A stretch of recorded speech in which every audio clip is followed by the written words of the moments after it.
მოგესალმებით ძვირფასო რადიო მსმენელებო, ეთერშია შუადღის პოლიტიკა FM 98.5-ზე. ჩვენ მაუწყობილობთ რადიო სივრცის გაზაფხულის ქუჩის სტუდიიდან. ჩვენ ვაგრძელებთ შუადღის პოლიტიკის მესამე სეზონს, რომელიც უკავშირდება 2025 წლის ადგილობრივი თვითმმართველობის არჩევნებს. დღეს მე გურამ ნიკოლაშვილი ვარ და დღეს ჩვენი სტუმარი იქნება ნიკუშა ქობულაძე, ანალიტიკოსი, იგივე ნიკუშა მარქსი და მასთან ერთად ვილაპარაკებთ საკითხზე, რასაც ქვია ეს საპროტესტო მოძრაობებად მონათლული პროცესი საქართველოში, რომელიც პრაქტიკულად 4 ოქტომბერს შეიძლება ითქვა, რომ დასრულდა, მაგრამ გარკვეულწილად ჩვენ მაინც ხედავთ, რომ ციფრულ საქართველოში, ანუ ვირტუალურ რეალობაში ის კვლავინდებულად აგრძელებს არსებობას და ჩვენ ხედავთ, რომ ვინაიდან ჩვენც მედიაში ვლაპარაკობთ ახლა და არა ქუჩაში, არამედ ეს მედია ველი მაინც ცდილობს, რომ ჩაებღაუჭოს ამ ფენომენს. და სწორედ ამაზე ვილაპარაკებთ და გავაანალიზებთ თუ რამნებაა ესა და საერთოდ რა პოლიტიკური პროექტი შეიძლება ეფუძნებოდეს ამ მონაცემს.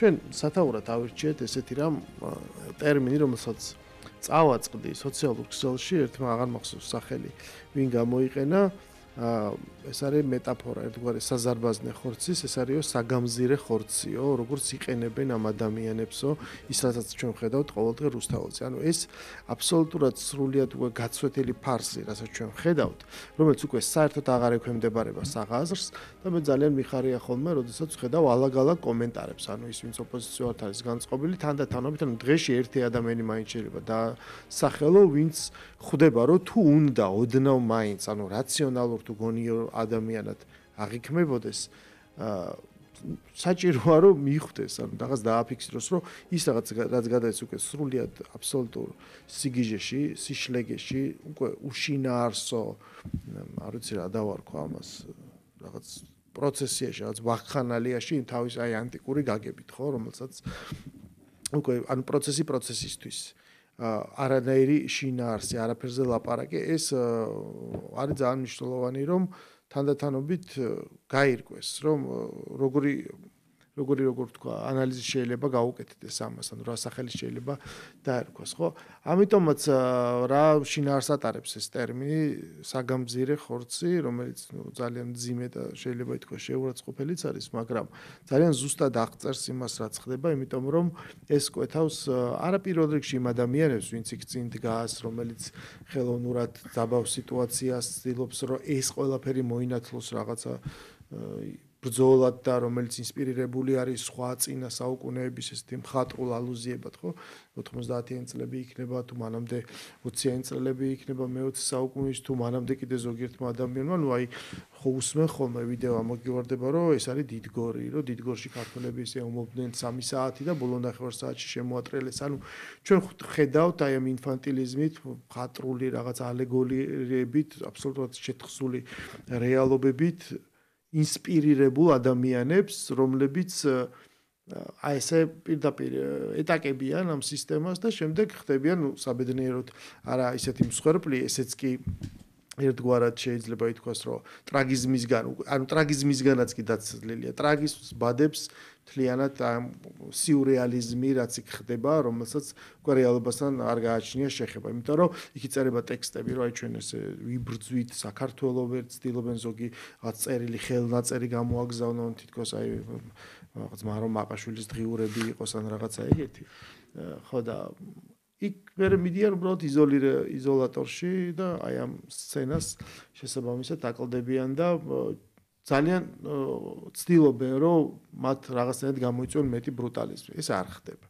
ანუ ტერმინი საგამზირე ხორცი აღნიშნავს, რომ ერთის მხრივ არსებობს წინა ხაზი და მეორეს მხრივ არსებობს უკანა ხაზი. არსებობენ ადამიანები და ძალები, რომლებიც ამ ყველაფერს აინსპირებენ. მე სხვათაშორის ადრე დავწერე რა, ადრე როცა წინასაარჩევნო კამპანია იყო და მელიქიშვილის გამზირზე შტაბში ვიყავი და იქიდან ვაკვირდებოდი მოვლენებს, მაშინ დავწერე, იმიტომ რომ გადავხედე, ანუ იქ ძალიან ნათლად ჩანს ეს ეშელონები, ვინ არის წინა ხაზზე, ვინ დგას იქ უკან, როგორც ის თქვა სააკაშვილს დავესწრე, როგორც ფილდ კომანდერი, რომელიც თვითონ ეს არ შეყოფს თავს დიდ ბრძოლაში. და კიდე ის ძალები, რომელიც ჩანს ამ არქიტექტურაში, რომელიც უხილავად არის. ხშირად ჩვენ ვხედავთ ამ გადაცემაში მე განსაკუთრებული აქცენტი მინდა გავაკეთო არა იმ ხალხზე, რომელიც თუნდაც იქ დგანან, არამედ როგორ თქვა, იმ წვანის ამთებებს, აი რომელიც მაგალითად ლაპარაკი არის ხოლმე ესეთ შრეზე, რომ ანუ თქვენო ამ პროტესტს, ანუ ყველაფერი ამას ყავს გამართლებელი, ყველა ამას ყავს მიმდინარე პროცესის დოქტრინად მქცევი და შემდეგ იმ შინაარსის წარმომდგენი, უბრალოდ ცდელობა იმისა, რომ შინაარსი შეიტანონ და რაღაცა შესძინონ ამ პროცესს, რაც იქ ხდება და ეს ხალხი ყველაზე მეტად თვლის, რომ მათი ბრალი არ არის. ანუ თითქოს ერთგვარ განყენებული ანალიტიკოსების როლში გვევლინებიან. ისინი ამბობენ, რომ ამ პროცესს ხო მეთაური არ ყავს. აი ამას ხო თქვენ ვერ გააჩერთ, ეს ხო ხალხის ძალა. ამავე დროს იქვე აყალიბებენ დოქტრინას, რომ ეს როგორი მნიშვნელოვანია, რომ ეს ყველაფერი არსებობდეს და ზუსტად ის თქმა მინდა, რომ სწორედ ეს არის ის მექანიზმი, რითიც ხდება ამ საგამზირე ხორცის გამომუშავება. ეს არ ვიფიქროს ვიღაცამ, რომ მაინც და მაინც ესე კეთდება, რომ თითქოს შენ ვიღაცა უნდა დაიბარო, მე იმას რაღაცა ფული უნდა მიცე, დაარიგო, გაუშვა, ეს როგორც წესი არ მუშაობს და ნუ უკვე ციფრულ ეპოქაში ეს სიყალბე ძალიან მალე ჩანს, ხო, შენ თუ რეალური არ არის.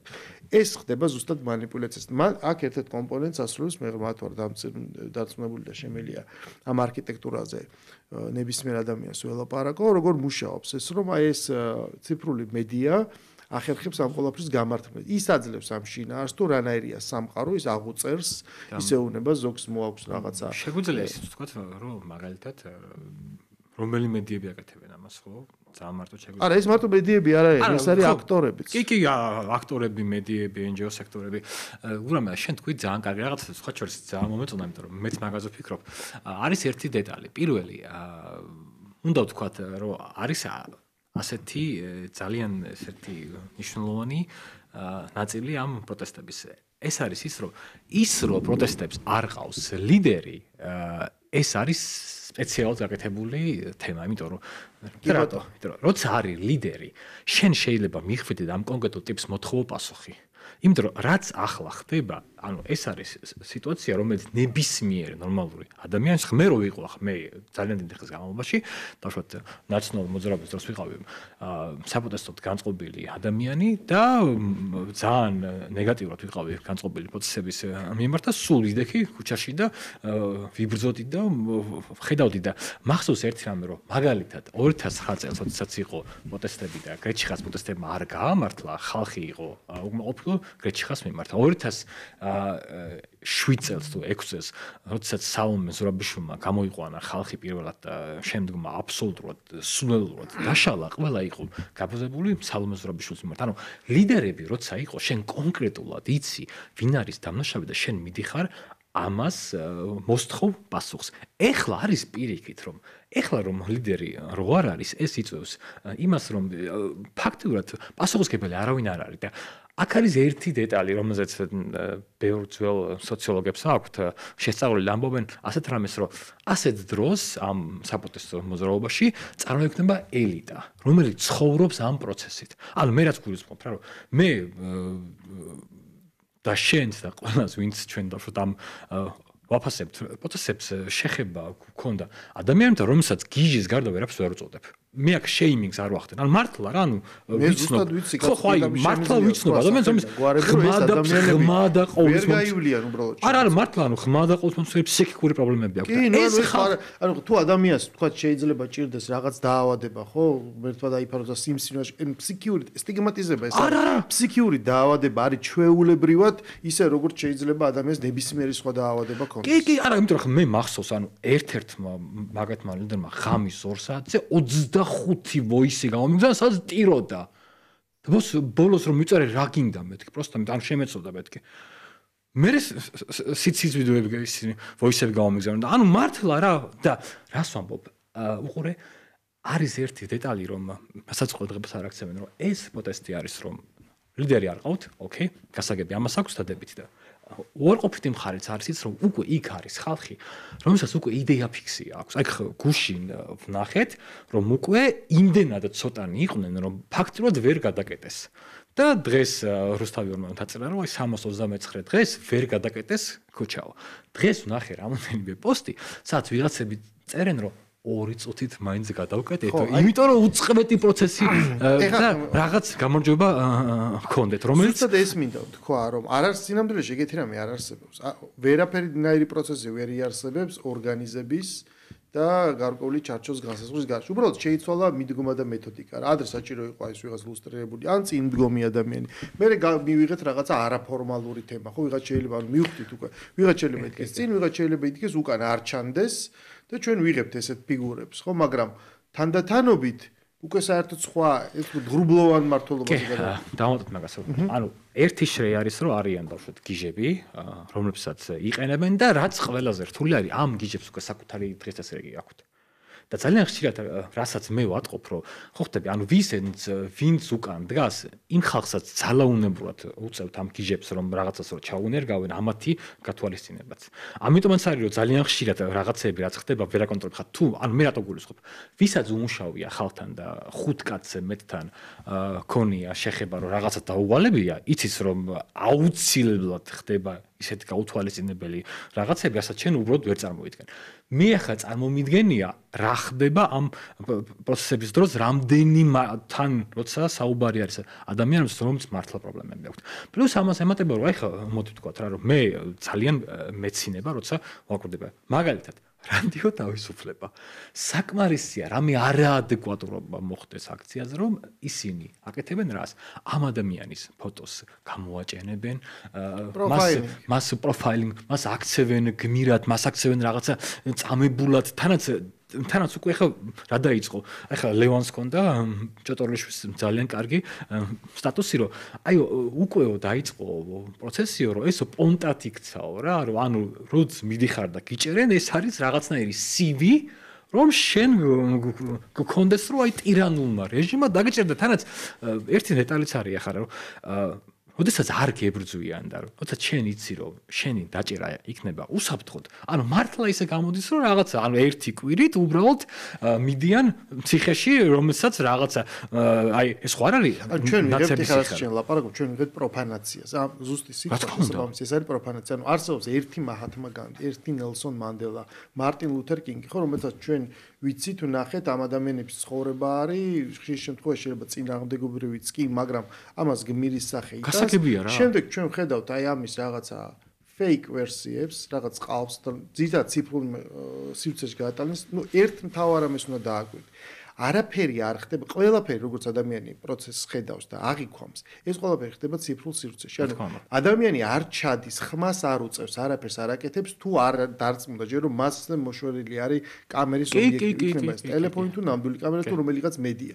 იმიტომ რომ ადრე რაღაც ხდებოდა და მედია ამას ასახავდა, უნდა მოხვედრილიყო იქ ესე ვთქვათ, ანუ რაღაც გამართლებოდა ვიღაცას რომ კარგი ფოტოკადრი გადაიღო. დღეს ეს არის მთლიანად დადგმული, იმიტომ რომ მან იცის რომ ჯერ მოდის მედია, ეს ყველა საინტერესო შრი არის, იმიტომ რომ მე ეს მინახავს. ჯერ მოდის მედია. მან იცის რომ იქ არის დაანონსებული, ხო?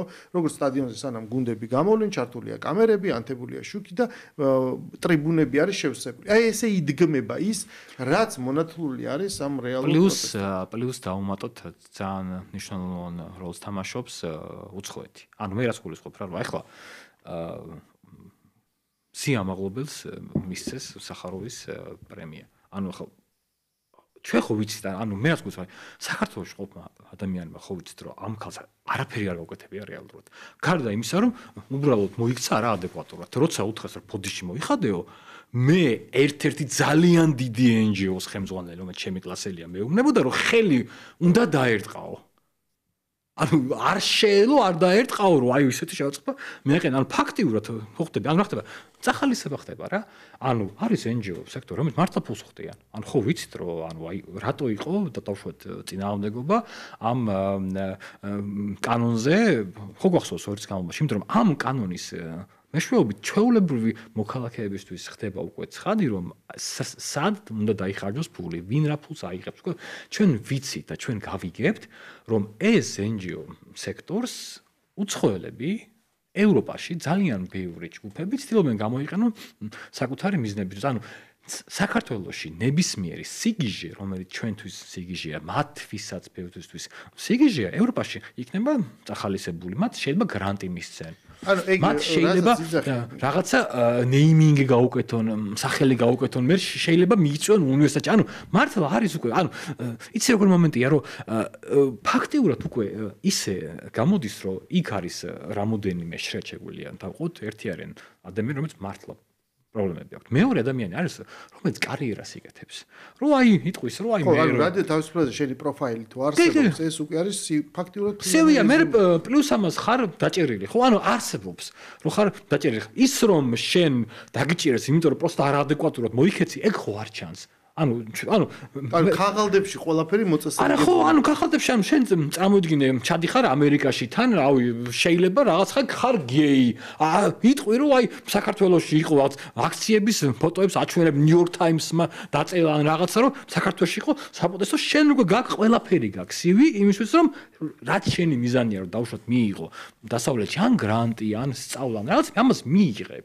და მართლა არის სინამდვილეში ძალიან ბევრი ადამიანისთვის მე მართლა მესმის რა რატო აკეთებენ ამას რომ ხა მიდიან და რაღაცებს თავს აჭერიებენ რაღაც რეჟი მე კიდე რაზე მეცინება რა რომ ხო ყავს ყოველას მეგობრები იქეთ ხარის მე მყავს მეგობარი რომელიც ძალიან ლიბერალი იყო მოხვდა ამათ წრეში და პირიქით გახდა იქ გახდა ძალიან დიდი ანტირებელარი და უკვე მუშაობს და მიგზავნის ხოლმე ამ პერიოდულად ვიდეოებს და რაღაცებს სადაც ჩანს თუ როგორ ჩამოყალიბდა მაგალითად არის მაგალითად ყავთ ხალხი რომლებიც არიან რომლებიც გამენ ყავთ რეჟისორები რამოდენიმე რომლების თავარი მიღწევა არის ამ აქციების დადგმა დააკვირდმა პერიოდულად ქალთა ჯგუფები აკეთებენ რაღაც აქციას, რომელშიც კოლგებით დადიან. მე მეცინება, იმიტომ რომ ვიცი რომ იმ ერთ-ერთ რეჟისორს აქვს მოქნება კოლგებზე. ამიტომ აბსოლუტურად ყველა აქციაზე კოლგებს რაღაცნაირად იყენებენ. და მე ძალიან მეცინება, იმიტომ რომ ფაქტობრივად ხო ხვდები რა რომ არის სამწუხაროდ ეს უკვე ქართული სახელმწიფოს და ეკონომიკის პრობლემაა, რომ საქართველოში იმდენად მცირეა ბაზარი და ჩვენ ისეთი შესაძლებლობა გვაქვს ჩვენი ენის გამო, რომ ძალიან უჭირს ხელოვან ხალხს საკუთარ თავის გამოჩენა. გაუნდა ეგ რომ ჩვენ ქართველებს ძალიან კულტურულად ხელოვანი ხალხი ვართ და ხალხის გამოჩენაც თავის გამოჩენაც გვიყვარს, გვაქვს მოთხოვნილება რომ რაღაცეები ვაკეთოთ. ჩვენი ექსპრესიიდან გამომდინარე. აქედან გამომდინარე ძალიან ბევრი ადამიანია, რომელსაც მართლა მარტო ეს დარჩა. შენ გავიგე რომ აქ გამოვიდეს და აქ რაღაცები გააკეთოს, იმიტომ რომ ეგ მეორეში აღწერე შენ. ერთი ადამიანი რომელსაც მაგალითად ეძახენა დავარქოთ ამას პროფესიონალი NGO-შნიკები, პროფესიონალი ქართველები, ესე ვთქვათ, იმიტომ რომ ის ქართველი ხალხის სახელით, ამიტომ ესენი არიან პროფესიონალი ქართველები, ესე რომ ვთქვათ. მეორე არიან ნამდვილად, ყოველგვარი შეურაცხყოფის გარეშე ეს არის ფსიქიური პრობლემები, რომელიც ყველაზე უფრო პაიკები საჭაროა ადამიანი ყოველდღე დადის იქ ხო და მე მინდა მესამე შეზე ვილაპარაკო ადამიანები რომლებსაც ეს მანიპულაცია ხდება ადამიანები მიჩვეული არიან რომ დაინახონ ისეთი მტკიცე მიზეშედეგობრივი კავშირი ხო რაღაცა კგბ-მ დაავერბოვკა დააწერა ხელწერილი და შემდეგ ამუშავა ეს არის კლასიკური გზა ხო და მე საჭიროა ლუსტრაციის კანონი ხეს ვაჩვენო. რომ ეს რაღაცეები თუ ოდესმე ხდებოდა, ეხა ეს აღარ საჭიროა, აღარ ხდება ეს. შენ ქმნი საინფორმაციო ველს, სადაც ადამიანები გამომდინარე მათი რაღაც შეიძლება ფსიქიური პრობლემა აქვს, სხვა ტიპის პრობლემა აქვს, მაგრამ ისინი არიან მოწყვლადები და ეს საინფორმაციო ველი, ის მესიჯები, ეს ნეიროლინგვისტური პროგრამირება აყალიბებს მათ და უბიძგებს იმ აქტივობებისკენ, რასაც ისინი აკეთებენ. სპეციალური მე რომ ნახე არც მჯეროდა ეს რაღაცა ერთ-ერთი ესეთი აქტივისტი ატარებს რაღაც workshops ციფრული აქტივიზმი. ხო როგორი შეფუთულია რომ გონია რომ რაღაცა ისწავლება ციფრული აქტივიზმი ეს სინამდვილე შეიძლება ვიღაცას ჩეთში უნდა მიწერო და აგინო. ერთხელ ეგეთი გამოჩენილი აქტივისტი მომწერა და ვურეკავდი. არაო ტელეფონზე არ მიმპასუხა. შეხვედრაზე და ამის დახოზე ხო ლაპარაკი არ არის. აი ეგ უნდა მომწერო თითებითო. ეს არის ამაში ხალხი ტრეინინგდება, ზოგი პროფესიონალი ხდება, ზოგი უბრალოდ ვისაც ამას უბიძგებდა. ნახე, როცა ლაპარაკობთ, ეს არ არის თითქოს ვიღაცას გონია რომ ეს არის უმართავი პროცესი და არა ეს ძალიან მართულია, იმიტომ რომ ეს არის უბრალოდ ჩვენ რაღაცას მიუშვებ პროცესს, რომელთაც თავარ შედეგს იღებ, იმიტომ რომ თავარი მესიჯი გაკეთა, ხო? თავარია რუსთაველი გადაიკეტოს. ანუ ვიღაცას გონია რომ იმიტომ რომ შედეგი რაც არ უნდა დადგეს ორივე მხრივ მომგებინო თუ აი კიდე უწყო როგორ არის უწყეთი პროტესტი დიდი ხანია გაწყდა აი თელი დღე გახსნილია მოძრაობა ასე უწყეთი ეს მეორე რაღაცაა რომ შენ რაც რეალობას არ ასახავს სინამდვილეში ზუსტად საპირისპირო სახელი უნდა დაარქვა ხვდები ეგ ერთი და მეორე და თუ იქ მესიჯი უკვე წარმოიდგინე რომ აწყობილი და დაწერილია უბრალოდ გამოქვეყნებას ელოდება ხელისუფლებას ნერვებმა უმტყუნა და აი ერთი სული აქვს თქო რომ ეს აზარბაიჯანის ხორცმა შეასრულოს თავის მოვალეობა უნდა მოვიდეს ვიღაცა დაარბიოს ჩვენ 7 ნოემბერი უნდა მოხდეს რა და უცებ აი ამ კონკურენციაში დამარცხდნენ იმიტომ რომ ერთის მხრივ მათ უმტყუნათ ნერვებმა იმიტომ რომ როდემდე შეიძლება შენ აანონსო იქ წარწერებით ააჭრელო აჯანყდი და რევოლუცია და ახლა მოაწყო რევოლუცია და 4 ოქტომბერს ეს მოაწყოს და რაც მოაწყოს კი ვნახე და მეორეს მხრივ ისინი ხვდებიან რომ იდეოლოგიურადაც დამარცხდნენ და ეხა მიმდინარეობს პრაქტიკულად აი ამის დასრულება. კიდევ არის რამდენიმე დეტალი რა აბსოლუტურად გეთახმები, ზუსტად მეც მაგ განწყობაში ვარ. მათ ასევე ვერ გაითვალისწინეს რამდენიმე ფაქტორი. ანუ პირველი ფაქტორი არის ის რომ მათ ზედმეტად კონფრონტაციული პოლიტიკა აირჩიეს განსაკუთრებით მათი ოპონენტების მიმართ. ანუ მე რას გულისხმობ? რომ შენც გექნება გამოვლენა რა 2-3 წელი წინ დაიწყეს ასე ვთქვათ გაუქმება დავშვათ ოცნების ტიპების ანუ ოღონდ ამ გაუქმებაში ძალიან ბევრი ადამიანი მოხვდა რომელიც არ იყო ოცნების ხარდამჭერი მე ვიცნობ არაერთ ადამიანს რომელსაც გიჟებივით უორდებოდნენ და რაღაცებს უწერდნენ და ვიცნობ რამოდენიმე ძალიან წარმატებულ ბიზნესმენს რომელიც ოცნების ტიპად გახადეს იმიტომ რომ ხვდები რა ხარ ახლა ყველა სხვა არ აქვს ისეთი ფსიქოლოგია რომ ახლა მე მაგთან მყავს ნაცნობი რომელსაც რამოდენიმეჯერ რომ მიწერეს რომ აი შენ ოცნების პროპაგანდისტი ხარ რომ სამსახური დატოვა და წავიდა მე რომ მომწერეს და მე დავითანხმე და მეუბნება პირიქით ბევრი მომწერეთ მეთქი რომ ძალიან კარგი ამაზე მეცინებოდა და ძალიან ბევრი ადამიანი იქეთ მხარეს ანუ დავშვათ პირობითად მეორე მხარეს ვინც არის უკვე ჩამოყალიბდა და ისწავლა უკვე ისწავლა ამ კონტრ რაღაცეების ბრძოლა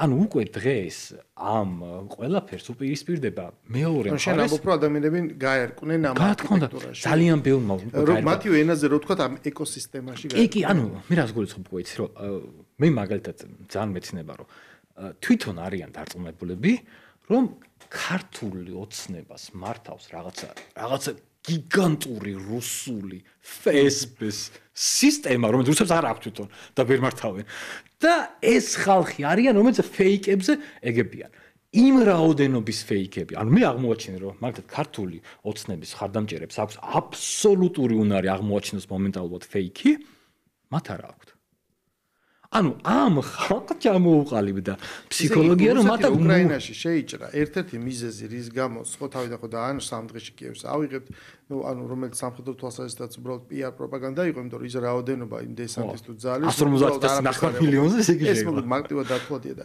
მოკლედ წარუმატებლობის ამ თავიდან შეჭრის წარუმატებლობის ანუ იმ გაცხადებული მიზნების ვერ მიღწევის ერთ-ერთი მიზეზად ჩაითვალა რომ დაახლოებით 50 მილიარდი ქონდათ თუ რაღაცა დახარჯული იქ საზოგადოებრივი აზრზე მანიპულაციაც მე ეს პოლიტიკად მოიპარე შეიჭირეს ეს სულკოვით ვიღაც შეეწირა ამ ამბავს და მოკლედ იქ იმიტომ რომ ხალხი არ დაუდგა გვერდში ანუ თუკი სადმე შეიძლება რუსეთს გამოეყენებინა რბილი ძალა ყველგან ეს პროექტი ჩავარდა ანუ ან ფული აი ზამად ეს არგუმენტად ვეუბნები ხომ ხო იცი აი მხოლოდ საქართველოს აღმოჩნდა ის ოაზისი რომელიც 13 წელია აი ესე კაფიო დაწერილი ჩვენ ხალხო სპეციალურად ჩაგვისვეს გავრილოვი ჩვენ ნერვებს ტესტავე აი მხოლოდ საქართველოს აღმოჩნდა ის სათბური, სადაც ყველაფერი საუკეთესო ტრადიციები თურმე კრემლში და არსად რო არ მუშაობს. არ რუსეთში, უკრაინაში. არსად ბელარუსში უწევს მე ის ანუ ისევ დაქოქავს ძველ ჟანგიან ტანკს, იმიტომ რომ აი ეს არ შეუძლია და ამას უპირისპირდება და აქ თურმე ისა ну, რა თქმა უნდა, რეალობის აღიარება, რომ სინამდვილეში ერთადერთი რამე ამარცხებს რბილ ძალას, რომელსაც იყენებს უმცირესობა და დასავლური დროშის ქვეშ დაორგანიზებული უმცირესობა, ეს არის ქართველი ხალხის უნარი, იმიტომ ჩვენ გამოვიარეთ ძალიან მძიმე კი, მაგას ვამბობ. სოფლის ჩვენ ამაზე ვართ აცრილები, ჩვენ ეს სახადი მოცლილი გვაქვს. მადლობა მიშას წყალებში. კი, ხო, აი ამაში ეკუთვნის მადლობა, ჩვენ ეს სახადები გავიარეთ, რას ნიშნავს სატელევიზიო რევოლუცია. რაც ფაქტად რევოლუცია. რაც ფაქტად სომხეთს არ ქონდა. ხო, ესე ვარდებით მოსული ადამიანები იმ ვარდებს მე სად გიკეთებენ. ეგ ჩვენ გამოვიარეთ ეგ აცრები და მათ შორის გამოვიარეთ ყველაზე ტრაგიკული მონაკვეთი წინა ხელისუფლების, რასაც ქვია 2008 წელი და ეს ომი, რომელიც ჩვენ გადავიხადეთ ამისი ფასი რა. და ამიტომ ჩვენ ეს სახადი რა ხარ მოცლილი გვაქვს, ეს ყველაფერი დგას მარტივ რაღაცაზე ამის აღიარებამდე დგას ელემენტარულ სიმართლეზე და ეს დგას მხარდაჭერაზე რა. ეს რო არ კონდეს, რაც არ კონდა სააკაშვილს და ხელოვნურად იმსახურებ და ეხა იქ სტრატეგია ხო მესმის, რომ ეს მნიშვნელოვანია, ეხა შენ მოგაწერო, შენც ესეთი ხარ და არა. და რასაც შენ ამბობ, ერთ რეპლიკით გამოვიხმაურები ამას, რომ აი ეს რო შენ გწლოვენ დაგაბულიკო, შენ ეს ხარ, დაგცინებ, შენ რას ის რეჟისორი ხარ, ან შენ ვინ ხარ, ამას ანუ არა თუ ამას ხალხი უძლებს. ანუ ჩვენ შემთხვევაში ეს აბსოლუტურად პირიქითაა. კი, მეც აი იმიტომ რომ არა მარტო ის რომ შენ ხარ მეც ვიღაცა რას მე ქართული ოცნების პროპაგანდა მე ვარ, მე თვითონ გავხდები ეს. მაგას არ დაგაძახებინებ კი არა, ვერც და მე იმაზე მეტი გავხდები, მე თვითონ გავხდები ის ქართული ოცნება ხდები და რომელიც ამას გეტყვის რომ აი შენ აკეთებს სწორედ ამას. შენ წირავ ადამიანებს. მე დავდგები იქ წინ და ესე ვიდექი მელიქიშვილის გამზირზე რა და შენ გამოხვალ ლოზუნგი და იტყვი რომ ეს ყველა ხალხი უნდა ჩავრეცხოთ როგორც 2003-ის მერე რეცხავდი და ქალაქი არის ჩვენი. შენ თუ არის ეგერ არის არჩევნები და მაშინ იქ მიიღე მონაწილეობა, მაგრამ არა, იქ იცი რომ წააგებ. და ვიღაცამ ეს ყველაფერი დაგითვალა და ეხა გითხრა რომ ამიტომ შენ ესეთი დაუმორჩილებლობის პროტესტი უნდა გააკეთო. ამითი რას მიიღებ? შენ გაწირავ იმ საგამზირე ადამიანებს, წინ შეწირავ, შენ იდგები ესე უსაფრთხო. გურა, ამიტომაც არის ერთი დეტალია რა, რომ ნახე მე ამას რამოდენიმეჯერ ვცდილობ და შენ იმას გავაგზავნე შეხედე. ეს საგამზირე ხალხი არიან მართლა მარგინალები და მართლა ფსიქიკურ პრობლემების მქონე ხალხი. იმიტომ რომ აქ აი რო შეხედო პარტიული აქტივიც კი არ არის. ანუ ხო ვიცი და ხა დავშვათ რა ეხლა ნაცების აქტივი. ანუ რა პარტიულ აქტივში რას გვიწყო? პერიოდულად ისინი რა თქმა უნდა აშველებენ. როცა ჭირდებათ ხალხის გაზდა პარტიულ აქტივს, მაგრამ მათ გააკეთეს რა, რომ აი მათ იციან მაგალითად როგორ წამოაგონ ხალხი რაღაც იმაზე. თუ გახსოვს, როდესაც 2 წლის წინ დაიწყო საუბარი ამ კანონის შემოტანაზე, მე მახსოვს, რომ რაღაც ჯგუფებში ვნახულობდი პოსტებს, სადაც ვიღაც გოგო წერდა, რომ თუ ეს კანონი მიიღეს საქართველოში ჩადრის ტარებას დაგვაძალებენო. და ირანში და იმაში ჩილო კორეაში რო ვიბუძებთ ხოლმე შეგადა. ხო და არა მე რას გულისხმობ, ანუ ოღონდ მაშინ რაღაცა მე ჩამანი მუშავა. ოღონდ მე მახსოვს ჩემს გადაცემაში იქ კონსერვატორიაში ვთქვით, რომ აი ფალსტარტი გამოვიდათ რა. ანუ მაშინ დახარჯეს ეს რაღაცეები, ხო ხტები, რომ აი მაშინ რომ ძალიან ბევრი ხალხი არა, ეგ ეხა მარტივი ის არის მისახვედი, ყოველი ნახე ჟანრის კანონი. ეხა ხო იცი რომ იმედგაცრუება მოვიდათ, ანუ ეს მე არაერთხელ მithქვავს და რა თქმა უნდა ვიღებ. ანუ ამათ რა გონიათ, იცით, რომ ჩვენ გამოვალთ, ჩვენ ვითომ ფსევდოსიმართლე გაგვაჩნია, მე რაღაცებს ვიზავთ, ოღონდ შენ მეორე მხარ, შენ წინააღმდეგ ვარ, უნდა გამიწიო. შენ იქ უნდა დარჩე რაღაც საზღვრებში და მე უნდა ვცადო რომ შენ უნდა მე მაქვს უფლება შენ დაგამხო. ანუ იცი არსებობს მარტივი წიგნები, უბრალოდ გადაშავ და წაიკითხო. ჩვენ გვაქვს აჯანყების უფლება, ვიღაცები ეხლა რაღაც გაეროს წესდებაში წერია. კი ბატონო, ანუ არაფერს შენ თუ აპირებ აჯანყებას, შენ თუ აპირებ რევოლუციას, შენ თუ აპირებ ამბოხს, არანაირი ამას უფლება არ ჭირდება, შეგიძლია განახორციელო. და უნდა გაიმარჯვო და მე გამარჯვებული დაწერს ისტორიას და ყველაფერს დაარქმო, კაცო ჩვენი სერგო ორჯონიკიძეებს დაარქმო, მე ვისაძინა როცა გაიმარჯვო. და როცა მაგრამ იქ მე უნდა გადაშალო ეს გვერდი, იქ წერია მეორე რამე, რა ხდება, როცა რევოლუცია მარცხდება. კი ბატონო. და მე ამას მოყვება რეაქცია და ეს გაუკვირდათ ეს ზუი იმიტომ იქ აღარავინ კარგად დაუშალა. მე რა ხდება ეს რევოლუცია რომ მარცხდება. პლუს ამას კიდევ არის ერთი დეტალი, რასაც თვითონ ვერ ფიქრობენ და ვერ იაზრებენ, ანუ მე რას გულისხმობ რა რომ ეს ბაბლის კანონები, ანუ ეს ბაბლის კანონები ძალიან სხვანაირია. ხა მე რას ვამბობ, დავაკვირდი, რომ ძალიან ბევრი პოსტებს როცა წერენ, რომ არის რომ აი მაგალითად აი მე აი მივდიოდი ტაქსში, აი ქოსი ტაქსისტი შემხვდა რაღაცა ვუთხარი და ანუ ჟანრის კანონი და გამომდინარე არის ყოველთვის ეს ქოსი ტაქსისტი ამისმა საუბარმა დაარწმუნა. ხო წეგრია რომ კოცები არსებობენ? არა, რას გულისხმობ, რომ ანუ რო წერენ ხოლმე ამბებს, რომ დავუშვათ ვიღაც ტიპს დაელაპარაკა, რომ ეს წერს, რომ მე შევხვდი ქუჩაში ქალს, რომელსაც უთხარი რომ შეეკოცა და მე ყოველთვის ეს ისტორია მთავდება ამან როგორ შეუცვალა აზრი და რეალობა იცი რა არის? მე მაგალითად რამოდენიმეჯერ მახსოვს, რომ ერთმა ადამიანმა რომ ქუჩაში შეხვდა და რაღაცები რო მითხრა და მეც რო ვუთხარი და უცებ რო აღმოაჩინე რომ შეეშინდა იმიტომ რომ შევაწყობა მომაყენა და მე არა ვარ ხა სულ პატარა ბიჭი და გარეგნობითაც გულისხმობ და ჩემზე პატარა ტიპი იყო და მე ვთხარ შენ ცოტა ჯანსაღი თუ ხარ მეთქი და რომ მიხვდა რომ ანუ იმ Facebook-ის რეალობაში ხო მე უნდა გავჩერებულიყავი და უნდა თავი ჩამეკანდრა და რო აღმოჩნდა რომ მე ანუ იქ რეალურ ქუჩაში ვეღარ დაგსკრინა და ვეღარ დამსკრინა და ყვირილი რომ ქუჩაში სკრინები არ არსებობს და თან ყვირილი რომ დაიწყო რომ აი ხალხო იცით ეს ვინ არისო და ვიღაცა ტიპმა ჩამოვარა კი ვიცით მაგრამ რა გინდა ბიჭთან მისთვის არისო ხო და ამან უცებ მიხვდა რომ დამნაშავეც იყო ეს სცენარმა არ იმუშავა და ეს არის რომ ეს ბაბლებმა ამ რაღაცეებმა ეს ხალხზე იმუშავა და თავი დასკვნა იცი რა არის მე რასაც მინდა რომ ვთქვა რომ ქართულმა ოცნებამ ამ არსებულმა ხელისუფლებამ ყველაზე კარგად ისწავლა რევოლუციების მართვა ქართულ აი კომპიუტერულ თამაშებში არის ასე არ ვიცი შენ თამაშობ თუ არა მე ძალიან მიყვარს სტრატეგიები და რაღაცები არის ასე რომ თუ თამაშობ და დაუშვათ რაღაცას აკეთებ კარგად ის შენ გაძლევს დამატებით პლუსებს ამის კეთებაში თუ მაგალითად დაუშვათ პირობითად ამბობ რა თუ მაგალითად კარგად ახშობ რევოლუციებს რაღაც პერიოდის შემდეგ ხვდები რევოლუციების ჩახშობის ექსპერტი ქართულმა ოცნებამ ძალიან კარგად, ფენომენალურად ისწავლა დებილურ რევოლუციებთან ბრძოლა. და რაც ნიშნავს, რომ თეორიული შანსი არ აქვს საქართველოში ამ არსებულ ოპოზიციულ ველს რამე რევოლუციის მოწყობის. ნულოვანი შანსი აქვს. მათ არ იციან, არ შეუძლიათ და ვერაფერს ვერ გააკეთებენ. არა, იცი რა არის? მე არ მგონია რომ მე მაინც უფრო შორს მივდივარ რა. ეხლა შენ კიდე ლაპარაკობ რომ რაღაცა მხარე არსებობს, ეს მხარე არის და ეგ არის, იცი რა არის? რაღაც თამაში გამარჯვებულის და დამარცხებულის როლების გაყოფა. ჩემი აზრით ეს უკვე მოხდა, ჩვენ ბოლო ერთი წელია ეს ხდება, 26 ოქტომბერს მოხდა ეს. გეთახმები მაგაში. დიდი მანამდე ხო ეხა წლების განმავლობაში არსებობდა ეს კურსის შეცვლა, სად არის სტატუსი, დაიწყო იქ ომი, შენ რატო არ უჭერ უკრაინას ხარს. ეს ყველაფერი მოხდა და ბოლოს აი ეს ბალანსი დავითვალეთ 26 ოქტომბერს.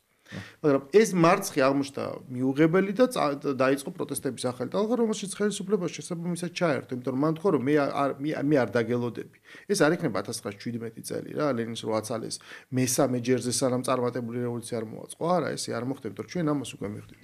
ეხლა 4 ოქტომბრის მერე ეს რეალობაც აღარ არის, იმიტომ რომ აქ უნდა დავინახოთ და წავიკითხოთ ის უკან რა ხდება კიდე, ის მზა სცენარები, რომლითაც ეს ხალხი ვერ ხვდება რომ ეს მოქმედებს, ეს მუშაობს. მე მაგალითად როცა ეს გუშინ ვლაპარაკობდით აქ გადაცემაში რაღაც მომენტში აი მარტივ მექანიზმს გაგახსენებ რაღაც მომენტში ჩვენ ეხა აქ საქართველოს უმრავლესობა ხო იცის რომ ეს ხალხი არის პოლიტიკოსები არიან ციხეში გეგონება მართლა ნელსონ მანდელები იყვნენ ანუ ესენი არიან თვითდაპატიმრებული ხალხი უმარტივეს ზოგი მივიდა იდიოტური მიზეზებით პრობლემა არ იყო საერთოდ ხო ხდება ამ იდიოტური მიზეზით ჩადნენ ამიტომაც დუმილია ხო ეხა რა უნდა თქვა კანონი აღარ არსებობს ქვეყანა არ არსებობს ვიღაცა გეუბნება რომ აი პარლამენტი არალეგიტიმურია მაგრამ აბა რანაირად არის ესე მტკიცებულება არ არსებობს. ხო, ეგ იყო პრობლემა. ანუ 26 ოქტომბერის მიმართ დამოკიდებულებამ დაბადა მე ის 28 ნოემბერში, შენ თუ მე არ მაღიარებ, 28 ნოემბრამდე მე მიწევს და მაშინ რა უნდა ვაკეთო, ხო? მე გავაგრძელებ გზას და მე დავთვალოთ, აბა რა იქნება. ეს აი ციკლურობა შენ ჭუაზე არ დაირღვევა, ხო? ეს ერთი. და მეორე მნიშვნელოვანია რომ ეს სცენარი მაინც არსებობს უკან.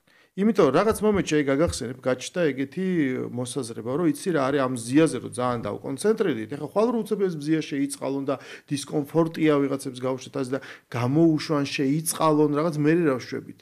და უცებ გაჩნდა გეგმა B. უცებ გაჩნდა რაღაცა პოეტი, იმიტომ რომ იმას სახელი უნდა ქონდეს რაღაცა თუ ეცნობა და პროფაილისთვის ადვილი შესაქმნელი უნდა იყოს, ვიდრე ვიღაც უცნობი ადამიანი, ხო ხტები? რომელსაც დემონსტრაციულად ზუსტად იგივე ჩაიდინა, რომ მიეღო ზუსტად თაწესა დალია, როგორც ყოველთვის. ანუ ხელოვნურად ხდება გამოძერწვა. აი დღეს ქონდა კიდე პარლამენტის თავმჯდომარეს ეს მომენტი რომ ეს არის გმირი რომელსაც ხელოვნურად ქმნიან მათ უნდა და ის ადამიანი რეალური ადამიანი თვითონ ხდება იმ მისგან შექმნილი საჯარო ხატის მძევალი ის ვალდებულია აი ამ კვარცხლბეკის სიმძიმე აი მეცაც გეტყვი მე ხა ვარაუდობ ერთ-ერთ ვარიანტს რომელსაც ალბათ გააკეთებენ ეს არის მომღერალი რომელიც რაღაც იდენტობას იწემს რას იზამს აი მომღერალი რომელიც რაღაც იდენტობას გააკეთებს იმიტომ რომ ამას აკეთებენ ბელორუსში და რუსეთში გააკეთეს და აქაც რაღაც ეგეც აუცილებლად რატომ მომაიზამის მომღერალი რატომ უნდა იყოს ეს რატომ უნდა იყოს რომ ხა რუსეთში გააკეთეს ერთმა ახალგაზრდა გოგომ რომელიც სპეციალურად დიდი სათვალები გააკეთა შეკრიბა ხალხი ის კუჩის მუსიკოსი ვერ გააკეთებს გეტყვი რატომ შეხედე ადამიანები ჩვენთან ხვდებიან რომ განსხვავებით ის ანუ მზია ამაღლობელი გაუტავლეს ადამიანს რომელიც ბანალურად ზის და აგერ რაღაცა პროცესს და იგი რეგულარულად ადრე გამოვა ალბათ ეხა როგორც არის ჩვენი კანონმდებლობა ვიღაც დღეს დავსერჩე ის ვინ იყო ის ადამიანი რაღაც 2011 წელს პოლონური წარმოშობის ბელორუსი ჟურნალისტი ანუ გესმენთ შენ აქციეს რო აქ ხარ იქ სადაც ხელისუფლება იყენებს ამ უხეშ ძალას და მართლა არსებობს წინააღმდეგობის ისტორია და არ ყოფილა იქ ეს დემოკრატიის და თავისუფლების მომენტი შენ აქ არ მუშაობს ეგ მეთოდი, იმიტომაც რომ ხელოვნურად არის გადმოტანილი, იმიტომ ეგ მსგავსება კარიკატურას. ის ნახე რაღაც ფორმით რო გამოდის დემონსტრანტების წინ ადამიანი.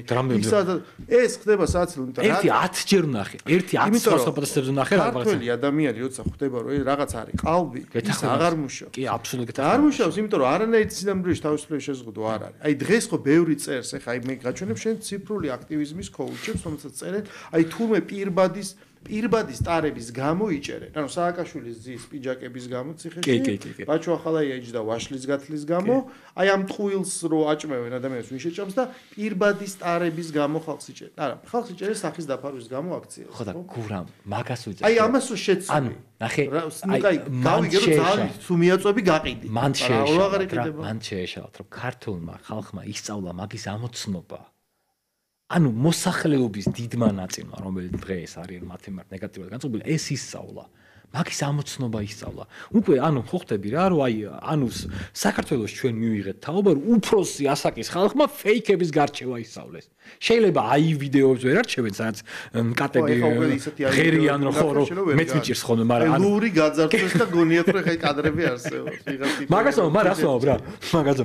შეიძლება ის იმის გარჩევა ვერ ისწავლო, მაგრამ აი ფეიქი, ამათ შექმნილი ფეიქების უკვე გარჩევა ძალიან ბევრმა უფროსაკის ხალხმა, პატაცოცმა ხალხმა ისწავლა, რომ შეიძლება არ ქონდეთ ჩვენაირი ხო არ გარდა ამისა იმის იმიტომაც ხდება რომ არსებობს უკვე მართლა გახსნის სივრცე ანუ სააკაშვილიც ცდილობდა იყოს სივრცე სრულიად დახშო ეხლა არის გახსნილი და ეს არის ხო გინდოდათ საბაზრო ეკონომიკა კაცო ხო უნდათ და ეხლა არის კონკურენცია აი ამ ტყუილებს როებს მიიღებ რეაქცია შესაბამისად ხო ანუ ეს ინფორმაციის წყარო მონოპოლიზირებული აღარ არის რამდენიც არ უნდა ცადო სიტყვაზე დღეს რომ ეს ძალით ეს ნარატივი ვიღაცა შეტევდა აი ასეთნაირად დაანახო რომ თუნდაც შენ პირბადით რომ ქუჩაში გაივლი დაგიჭერე აი ამის გაყიდვას ვცდილობ მე არ ვცდილობ მე თავაზობ ხოლმე ხშირად მე მინდა იმას აი ვიღაც ადამიანები ჩამორჩნენ რა პროცესი იმიტომ რომ გონიათ რომ ეს მართლა აი ღმერთო ეს დაჭერები რა მძიმეა ასე შემდეგ და მე ბრალის გადმოტანა რომ აი ასე რატო თქვენ ხო მეტი პასუხისმგებლობა აქვს დღეს წავიკითხე ამირან გამყრელიძის პოსტი რომ აი ეს რა მძიმეა ხელისუფლებას უფრო ძლიერია უფრო ბძენი უნდა იყოს მეტი პასუხისმგებლობა უნდა კონდეს და იქნება აი რაღაც მოლაპარაკები გაიმართოს დავჯდეთ მაგ და შევდივარ იმაში რა ქვია და უყურებ და ანუ კომენტარების ველი დახურულია მაგრამ მინდოდა მართლა მეკითხა რომ ანუ აი ვინ მოდი აი მოვიდეს და დავჯდეთ და დავიწყოთ აბა ლაპარაკი აი სად არის ეხლა ხო იმიტომ ის ჩამოვა ლიდერი არა კი შეიძლება არსებობდეს ლიდერი და მე იქ ვიღაცა მივა და იმას მოусმეს რა აგერ 1000 ჯგუფი არა ღია ჯგუფი შექმნილი და ლაპარაკობენ ვერაფრით ვერ ჩამოყალიბდნენ ერთსულოვნად ვერაფერზე ქუჩის გადაკეტვა შეიძლება თუ არ შეიძლება როცა ხარ 4 ადამიანი ან სხვა რამე რა გინება შეიძლება თუ არ შეიძლება სახე ის ამას ერთმანეთს ჩაფურთხება ვერ ხდება რომ აქ უკვე მათი პრობლემა არის რომ უკვე თვითონ შეიყვანეს პროცესები ჩიხში ანუ ამ ურიდერობამ და გიჟეებს არა მე არ გადატანავე არა იმიტომ რომ ნახე თვითონ შეიყვანეს ჩიხში ასნოს თვითონ შეიყვანეს როცა იძახე ეს ნიშნავს რომ არსებობს რაღაცა პირთა წრე ანუ მე რაც ამას უყურებ და დავწმუნდი სხვა ეს მეც ეგრე მეგონა თავის დროზე. მართლა, ესე უბრალოდ კი არ მეგონა, მეც ამოვდიოდი იმ სუვერენული ნუ არის დეცენტრალიზებული მართლობა, ამ დეცენტრალიზებმა მართლობამ შექმნა რაღაცა შიდა არაადეკვატური ელიტაც, რომელსაც უკვე თავისი ინტერესებიც აქვს. ანუ მე რას გულისხმობ, რომ მაგალითად ნენსი ვოლონდა ვიღაცები რო არის, ხო? ისინი არსებობენ მანამ, სანამ ეს სიდებილე გრძელდება. ეს სიდებილე რომ მორჩეს, ისინი აღარ იარსებენ. შენ გავიგე, იძახი რომ ის დაინტერესებულია რომ გრძელდებოდეს, მას სხვა ფუნქცია არ აქვს, მაგრამ მე ის თქმა მინდა იცი რომ მეც ვეყრდნობოდი თეორიას რომ ეს ადამიანი კაც ხო დამოუკიდებელია ხო არავინ არ აშანტაჟებს ვიღაცა შეიძლება აშანტაჟებენ კიდევ მაგრამ და ეს ხო არ არის ის ხო თვითონ ქმნის ამ აქტივისტს და პასუხისმგებელია ხო რაღაც და აქედან მოდის ეს პროტესტი მაგრამ აღმოჩნდა რომ ის დიდ სურათში ყველაფერი ამისკენ ვინც უბიძგებს სახაროვის პრემიები. კი რა თქმა უნდა, არა, მაგას ხერხში გაგზავნილი წერილებით, აი წერტილოვანი მანიპულაციებით, რომელიც ეუბნებათ რომ მიდით. იმისთვის იქ პრობლემა არ არის ხალხი ერთმანეთში ასო შეთანხმდება. თავარია რომ არსებობდეს კრიტიკული მასა უმრავლესობას ანიშნავს უმცირესობის მაგრამ აქტიური, რომელიც იქნება აი ჩექმაში კენჭი, სულ პრობლემა. და ამით შენ გეუბნებია რომ იცი რა არის, აი მე შენ სულ პრობლემა შეიქმნე, არ აქვს მნიშვნელობა შენ აქეთ იქნები, იქით იქნები, შენ გექნება მუდმივად პრობლემა რა. და მე გამაჩნია საკმარისი ინსტრუმენტები რომ ამათ ესე უბიძგო. რა თქმა უნდა ეს თანათანობით მთავრდება, იმიტომ რომ ჩვენ ხედავთ რომ ეს სქემები იშიფრება, იმიტომ რომ დრო თვითონ შიფრავს ამას. ის ყველა ბრალდება რაც იყო თავის დროზე გამოთქმული. გახსოვს შეცხადებები რომ კი მაგრამ როგორ ჩვენ დასავლეთი მხოლოდ გეხმარებით თქვენთვის კარგი გვინდა. და კარგი როგორ გინდა მე რეკითხები რომ ამ შემთხვევაში ესე მოიქეცი, აქ რო ესე მოიქეცი, აქ რო ესე იქცევი და რაღაც მომენტებში პასუხები აღარ არსებობს. აღარ არსებობს რატო უნდა წეროს, მქონდეს კორესპონდენცია გეგონება ის ლეინი იყოს გადასახლებაში ზვიად ცეცხლაძესთან. ან ვიღაც აი ამ ტიპის სოლიდარობები აშენდა. უკვე აღარ ეტევა ეს აღარც დიპლომატიაში, აღარც კომუნიკაციაში და ატყობა გათულ არის რომ რაღაც მომენტში აი ხელისუფლება ისე გაჩერდება და მოერიდება, მაგრამ უცებ აღმოჩნდა როცა უკან ლაპარაკი არის ამაზე რომ შენ სახელმწიფოს იცავ და ინარჩუნებ იქ ნუ არ გაჩერდები და არ მოერიდები. არა და მე მაგას ვამბობ რომ ქართულმა ოცნებამ მართლა ისწავლა ფენომენალურად ეს ყველაფერი ეს პროცესები. ანუ დემოკრატიით ისწავლა, ანუ სისხლის გარეშე ისწავლა ეს ყველაფერი. ხო, მაგრამ ძალა ხნავს აღრმარს. ანუ საბოლოო ჯამში ყველაფერს სჭირდება შენი ინტერესების დასვასაც სჭირდება ძალა. კი ბატონო. შენ მიგაჩნია რომ დღეს შეიძლება ხვალ და ზეგ რაღაცნაირად მაგალითად მიდის მუშაობა იმაზე რომ საქართველოს დაუწესოთ სანქციები. ამას საარჩევნოდ ამას მოყვა დიდი შემოწმის პროტესტი რომ ანუ როგორ შეიძლება ხალხი გავყოთ ხელისუფლებისგან. ხვალ შეიძლება იყოს რომ იცი რა ამ ხალხმა აირჩია. ანუ ეს ილუზია რომ უმრავლესობამ არ აირჩია, იმდენად დამაზიანებელია რომ ხვალ შეიძლება ამაზე უარი თქვან და აღიარონ რომ იცი ხალხმა აირჩია ეს ხელისუფლება, ესე იგი ხალხს არ უნდა ევროპა და ხალხია დასაჯელი და მოდი დავაკეთოთ უვიზო მიმოსვლის გაუქმება, დავაწესოთ სანქციები, გავთიშოთ რაღაცნაირად და შიგნით გამოგიჩნდნენ აპოლოგეტები, ვინც ამას მოემხრობიან. არ ფიქრობ? მე ერთი რაღაცა მინდა ვთქვა. თუ მიზანია რომ ნება გატყდეს. ხო, მე ერთი რაღაცის თქმა მინდა, რომელსაც არ მიყვარს განზოგადება რაღაც ერის კულტურულ თემებზე, რომ გონია ყველა დაახლოებით ერთნაირად. და ჩვენ გვაქვს ერთი ძალიან მნიშვნელოვანი თვისება ქართველებს. ჩვენ გვაქვს სამართლიანობის პარადიგმა. ანუ მე რას გულისხმობ, რომ ჩვენთვის მნიშვნელოვანია მართალი ხარ თუ არა. ამ შემთხვევაში ჩვენთან დასავლეთი მოსახლეობის უმრავლესობისთვის არ არის მართალი. და ანუ ხო ხდები, ახლა ჩვენ ხო ხედავთ, რომ რასაც ჩვენი ისინი გთხოვენ, იმაში არ არიან მართლები. არ არიან მართლები. მოსახლეობის უმრავლესობისთვის არ არის მართალი. თუ ჩვენ დასავლეთი გვიწესებს სანქციებს, ჩვენ ვთვლით, რომ დასავლეთი არ არის მართალი და არ გვექცევა სამართლებად. კი შეიძლება ჩემი აზრით ვამბობ, არა იცი, რა თქმა უნდა, ეს იქნება საშინელება თუ ამას გააკეთებენ. მაგრამ ეს მათთვის კარგად არ იმოქმედებს მათზე კარგად. ანუ ქართველები არ გამოვლენ და არ იტყვიან, რომ აი ევროპა რა მაგარი ყოფილა და აი კიდევ უფრო მეტად მინდა ევროპა. პირიქით არის. გაიზრდება ევროსკეპტიკოსების და ევრომოძულეების რიცხვი. ხო, ისეა ჩვენ გვაქვს გამოცდილება ოკუპაციის ქვეშ ცხოვრების. ჩვენ ეგრეთ ცხოვრობდით მაშინაც. ვიცოდით რომ არ იყო ეს რა ქვია, თავსმოხვეული იყო ის საბჭოთა მმართველობა, მაგრამ გიწევდა იქ ცხოვრება, სხვა რა უნდა გიქნა. არა, მე რა ვამბობ, ნახე ხა ჩვენს სივრცეს ამ პოსტსაბჭოთა სივრცესაც რო შევხედოთ. სანქციები მეიმუშავა სადმე.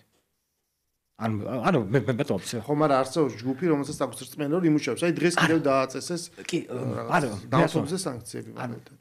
ხო და მუშა, მაგაში, მეტყვი. იმედი ხო არსებობს, რომ ნახე, როცა სანქცია შენ რას გეთახმე, უცებ გეტყვი დრო გითავდება. შენ ამბობ, სანქციების დაწესებას რა აზრია არ მუშაობს, მაგრამ მეორე მხარეს ის ხის, ეს იმიტომ არ მუშაობს, რომ ჩვენ საკმარის სანქციას არ ვაწევს. მე რას ვამბობ? უკრაინა იმიტომ just იგებს, მაგრამ თუ რაღაც ვერ იგებს, იმიტომ ვერ იგებს, რომ საკმარის იარაღს არ. ბოლოს გეტყვი რა. შეხედე ძალიან მე ძალიან არ მიყვარს გიორგი კახარია, ძალიან პოლიტიკურად თუ იმეს იმართა ნეგატივი მაგ არის ესეთი. იმიტომ რომ გიორგი კახარია არის კლასიკური სახე ქართველი ლიბერალი. ანუ რას გულისხმობ, რომ გიორგი კახარიას შეეშინდა იმ ნიკამელიას დაჭირა და ტიპი წავიდა პრემიერობიდან. ქართულ ოცნებაში და ქართულ საზოგადოებაში გიორგი კახარიები არიან უმცირესობა. ანუ ხალხი, რომელსაც რაღაცა ატროფირებული წარმოდგენა აქვს დასავლეთის ძლიერებას. მე ვამბობ რა, რომ მაგალითად რაც უფრო მეტ ადამიანს დაუწესებს დასავლეთი პირად სანქციებს, მით უფრო მეტ ანტიდასავლეთს შექმნის. ხო, მაგრამ შეიძლება აღარ იყოს კაცო ეს პირადი. ხვალდაზე ერთ გაჩნდება, უკვე ქვეყანა დაიჯება. იტყვიან, რომ აი ეს ქვეყანა ირჩევს ამას ესე. ქვეყანას უნდა ესე და ამიტომ მოდი ქვეყანაც უნდა დაისაჯოს მოსახლეობა. ჩემი აზრით ეგ არ იმოქმედებს. ეგეც არის მოქმედებს. კარგით. მოკლედ ჩვენი დრო ამოიწურა, ძალიან სწრაფად გაიარეთ ამ 50 წუთმა და ძალიან საინტერესო და მნიშვნელოვანი არის, იმიტომ რომ ამ თემაზე ცერად ვლაპარაკო პირველ რიგში, იმიტომ რომ საბოლოო ჯამში ეს არ არის ან ჩვენი ქვეყანა, ან იმათი ქვეყანა, როგორც ისინი იძახენ, ეს ჩვენი ყველას საერთო ქვეყანა. ისინიც ქართველები არიან. ერთადერთი მე რაციონალურად რასაც მეშენს აი ადამიანს ხედავ რომ კედელს სურტყავს, ეს არის CGUT და CGUT არის ქართველების თვისება. ისინიც ქართველები არიან და ზოგი ამიტომ იქცევა რომ მას არ უნდა რომ აღიაროს და შეიძლება რაღაც თავის ფანტაზიაში შეცდომა არის გაიგივება. ისინი არ არიან გიორგი ანწუხელიძეები და აქ არ მიმდინარეობს არანაირი რუსული ოკუპაცია. ეს არ უნდა აურიონ ერთმანეთში. და ფსიქიკური მოწყვლადობა ამას ნიშნავს, რომ იჯერებ, რომ დღეს შენ ხარ იმ მდგომარეობაში, რაც სინამდვილეში არ ხარ. აი ეს არის შიზოფრენიული ნიშნები და შემდეგ უკვე იქცევი, როგორც ქართველი, რომ აი ბოლომდე, ბოლო არ არსებობს. ბოლო თუ არსებობს, ბოლო დადგა უკვე და ეს იყო 4 ოქტომბერი. და შესაბამისად, თანდათანობით ეს ყველა ნიშანი ჩანს. აუცილებელია თუ იმეს ქვეყანაზე გულის შეტკივა, ეს უნდა ჩადგეს ნორმალურ კალაპოტში იმ მეთოდებით. მხოლოდ ორი გზა არსებობს. ამ ხალხმა უნდა გაიგოს, რომ შუა არ არსებობს რაღაცა ინფანტილური პროტესტი. ან არსებობს არჩევნების გზა და ნორმალური პოლიტიკური პროცესი, ან არსებობს რევოლუცია და დამხობა, სადაც ან ერთი მხარე იმარჯვებს, ან მეორე. ეს უკვე ვნახეთ და დამთავრდა. ერთადერთი რაც რჩება, თუ იმეს ოდნავ შერჩა ნატამალი რაღაც ჯანმრთელობის დაუბრუნდეს უნდა ნორმალურ გზას. შუა ვერ იარსებებს ამ შემთხვევაში ნამდვილად. მადლობა ნიკოს სტუმრობისთვის. ჩვენი გადაცემა დასრულებულია. ეთერში დავბრუნდებით ორ შაბათს.